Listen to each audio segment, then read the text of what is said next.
I'm out here on the racetrack this morning because the racetrack was a big part of the story here this morning at Keeneland. I'm Mike Welsch, coming to you from the site of the 2022 Breeders' Cup with the Daily Racing Form Breeders' Cup Workout Report, brought to you by Spendthrift Farm, the home of 2020 Classic winner Authentic, whose first weanlings will sell in November. A lot of rain yesterday in the area, left the racetrack pretty wet this morning, especially when we first arrived. The track opened at 6 o'clock. It was sealed and muddy at that time.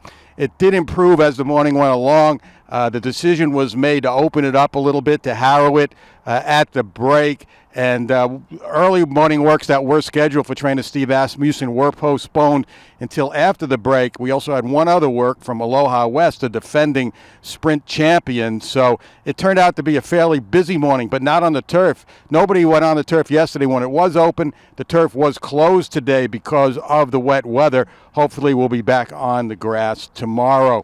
5 workers today, like yesterday, most of them from the barn of trainer Steve Asmussen, and most of them maintenance type work, starting with Jackie's Warrior, who will be the favorite in the sprint. And he just barely got out of an open gallop. He went through his time. 3/8 was 13-1, 37-3, but it looked like he was doing little more than galloping with the rider up, just stretching his up in the irons, just stretching his legs in the final preparation for Saturday's sprint. Next came Clairiere, one of the key contenders in the distaff, and I thought she looked really good again this morning. Forget the final time. It's sort of meaningless with these kind of works, especially over a racetrack that was officially rated as good for these works, a half mile and 50, just cruising throughout. And she actually had the only real gallop out of the Asmussen workers this morning. She was still kind of full of run through the wire and into the turn, 1 out 5/8 in 104-1. And the next set for Steve Asmussen came Gunite and Wicked Halo. These two horses coming off victories here just about 8-9 days ago. Gun out a half in 51-4 before easing up into the turn, actually 51-3. And Wicked Halo a lot slower, a half mile in 52-4. She doesn't kind of reach out with her stride like the others did, but I think that's just her, and she's obviously in good form coming into her race. The 5th work of the morning, in sharp contrast to the Steve Asmussen workers, was Aloha West, and he was asked for a little speed this morning, and he showed it.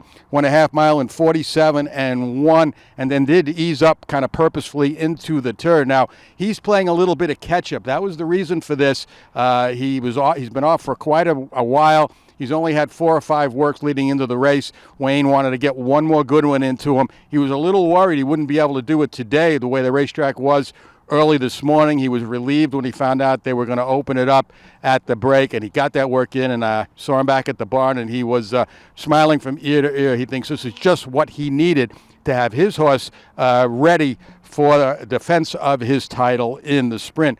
Saw a lot of horses out here for the first time today. All the Bill Mott horses are finally in town. All the Bob Baffert horses were out on the track today, all of them just jogging. Early this morning, Flightline, the one everybody is talking about, Flightline, first day back to the track after that big work on Saturday. He did a little more than jog on the outside fence. About the same time, Rich Strike was galloping. Also got to see Taba. He also jogged today, so did Hot Rod Charlie. So everybody now is just kind of in maintenance mode, especially the ones that worked on Saturday. First day's back was an easy one, especially over the wet racetrack. The morning gallop superstar for me was Pleasant Passage for trainer Shug McGahee. I just love the energy she showed over the wet track this morning. She came zipping by and maintained a lot of pace into and around the turn, working on the dirt, or galloping on the dirt for the juvenile fillies turf. Hopefully tomorrow we'll get to see our first glimpse of the Europeans, and maybe they'll be able to get out on the turf course to stretch their legs as well. Don't expect to see them do too much tomorrow, but Wednesday, Thursday, maybe get to see a few blowouts as we usually do. The Europeans not shy about working their horses 1 or 2 days before their respective races. The weather forecast is good moving forward. No rain in the forecast, so hopefully the racetrack will dry out, stay dried out. The turf course will firm up a little bit as we get within now several days of Breeders' Cup 2022. And again, leave it right here at DRF.com for the best coverage anywhere of this year's Breeders' Cup.